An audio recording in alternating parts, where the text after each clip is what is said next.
This is my most recent collection pickup and actually largest purchase to date. Everything here costs $1,000.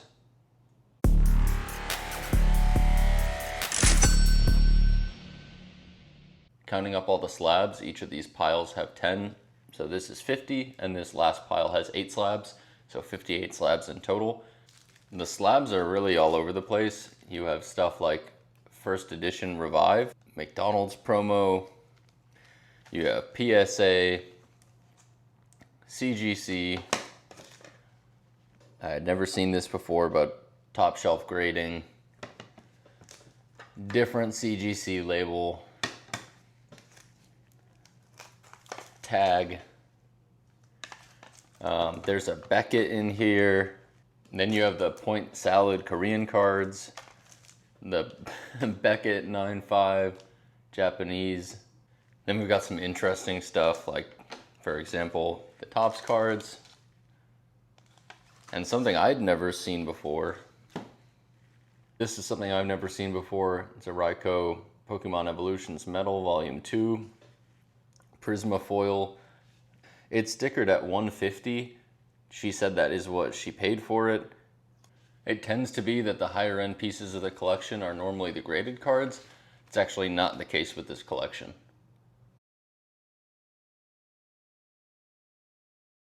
So you've got some just random really big pages in these binders. That Mewtwo is sealed. And you've got the Blaine's Charmeleon up at the top. A couple of point breaks. You've got a huge mix. You've got some stuff like the e-reader, then you've got modern with the Mew up in the top right, and then you've got the fan art, non-legitimate cards, like this Mewtwo in the left. A couple more of the breaks, Mega Lucario. Not a whole lot in this binder. There's just some of those 4-card mega cards, or jumbo cards. It's a cool binder page, but nothing particularly expensive in here. And then there's Dragon Ball, which I actually don't know Dragon Ball in terms of prices. I'm going to assume there's nothing spectacular in here, but I'll check that later. And you got some of the Celebrations cards, a bit of a trainer collection.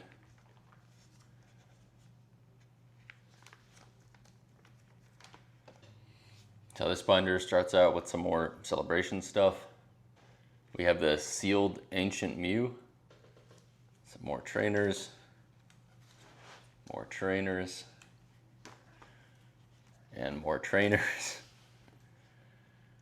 and then some more e-readers, items, trainers,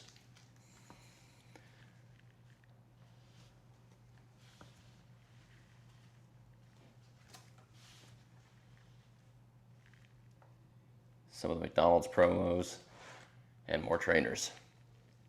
This binder is one of the heavy hitters. So you can see the Umbreon, the Jolteon, the Sylveon, Glaceon, the Leafeon. I mean, some of those are really expensive, like the Jolteon and the Sylveon, I know. There's just a lot in here. I don't really have the best angle to show it, but there's a ton of megas. This binder was jam-packed. There's some VMAXs. You've got the Black Star Greninja, some Charizards, that Pikachu, and you've got the Squirtle and Charmeleon, that Zacian, some tag teams, a lot of tag teams.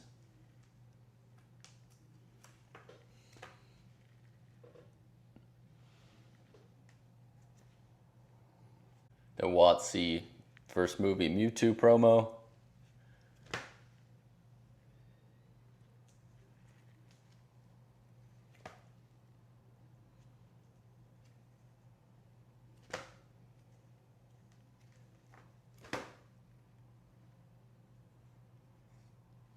More IRs.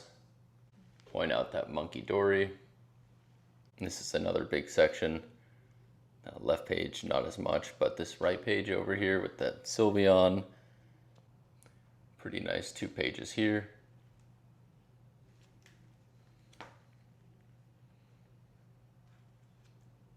That Celebration Zekrom is pretty big.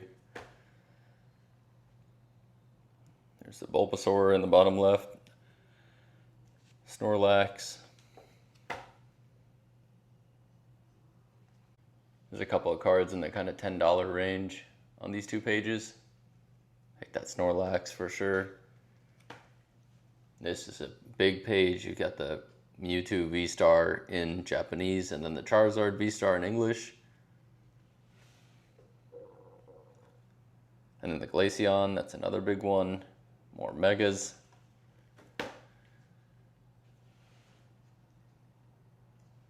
Big card, medium card, giant card. I mean, this binder was just loaded with stuff.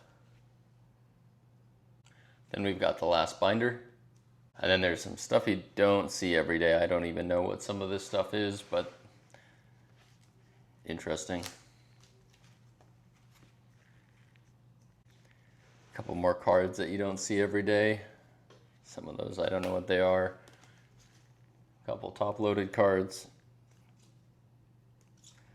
Nice Mega Mewtwo.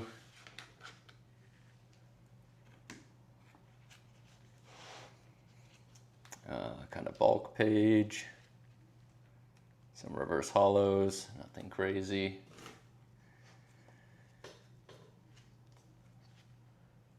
Dark Weezing's in there.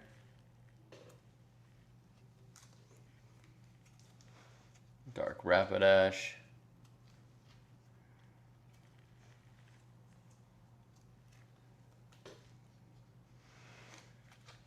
The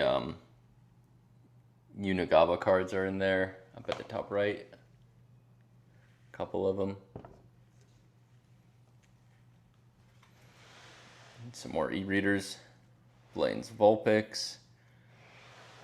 Then there's a couple of cards I think that are just like fan art from a streamer, like this one down here, and then these ones up here.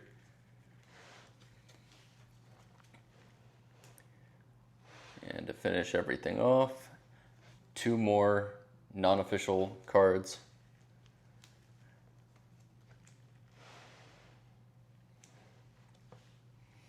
Some of this stuff I don't know. I know this Absol is I think in the $10 range. I don't know about the Dragonite. And last page we've got the Ditto and a couple more TG and GG cards. I've gone through and taken everything out of the binder and sorted it roughly. Just given the size of this collection, I'm going to do it in a bit of a different format. Usually I like to take the market value and compare that to what I paid. This time I'm going to approach things a little differently. I went through all the images that I was sent and I made a list of any of the cards that just were very obvious that they deserved to be put on a list of their own and valued. My threshold was roughly $20. If I felt like they were for sure going to be $20 and over cards, I added them to this list. And I mainly did English because I know it better. So I got to a total market value of $1,261. That was just off of these 30 cards included on the list. And those 30 cards are actually represented right here.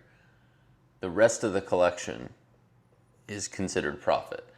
So I started out this conversation, as I do with all of the collections, and I asked, what is a number that you would be happy with for this transaction? And the number she said was $900, and I had not seen everything at the time. So I said, okay, if I can, assuming there's more that I haven't seen, if I can comfortably get to 1,000, I'd like to just keep it at a clean 1,000. So I looked at everything she sent. I got to that kind of $1,200 mark just off of these 30 cards, so I'll go through them real quick. We've got the sealed Mew. There's a lot of evolutions that are pretty big in here. These are in the kind of 40s range. The Zacian's around 20. This one's pretty big, around 75. Some megas. This Sylveon is huge. Tag teams. WotC promo Mewtwo. It's a big Victini. Simisear. The Celebration Zekrom. Mewtwo Charizard, Charizard Mewtwo, another Mega Alakazam, another of those Sylveons, the birds, the Snorlax, and this Mewtwo. I've just finished going through all of the singles in the whole collection. Finally, we're left with what's in front of you. This left side row is all the $1 and $2 cards. The middle row is from $3 to $7. Then the back right and the middle right is from $8 to $20. And then this front right section is greater than $20. I now have enough information to make an estimated guess at a very conservative estimate for the total value of the collection. As we discussed earlier, everything I had priced out individually to get comfortable with the original ask for $900 was in this box, and I believe the number was 30 cards if I have that right. The value on that box specifically is $1,262 right here. So I put that as a row, and then I needed to estimate for the graded cards and then any of the cards that were over $8.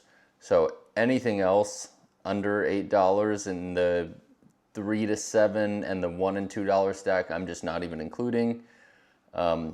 If you've seen the other videos, I typically just like to do this to be extra conservative, and that stuff will just be used for the show.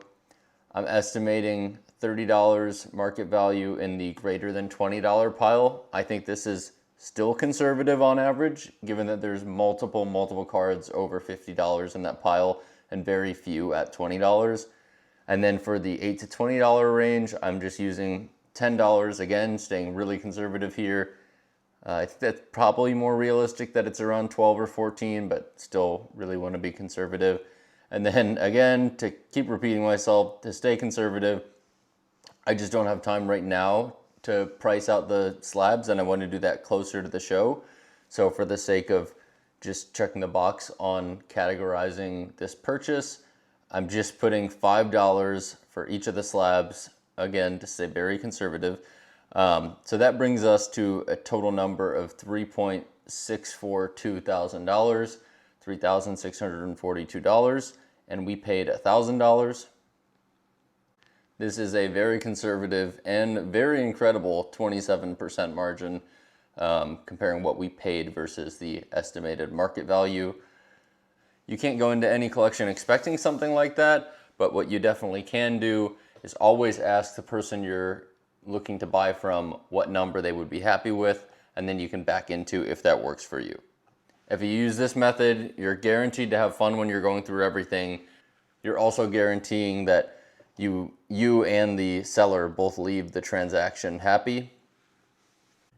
The best way to summarize this purchase, I paid market price for this box right here, and the rest of it is going to be profit. I think framing it that way is just the simplest way I can do it. I'm fortunate now to get to go into the first card show with a ton of slabs and a bunch of singles, so I'm very excited and I'm looking forward to it. I'll definitely post a video about it, and thank you for tuning in.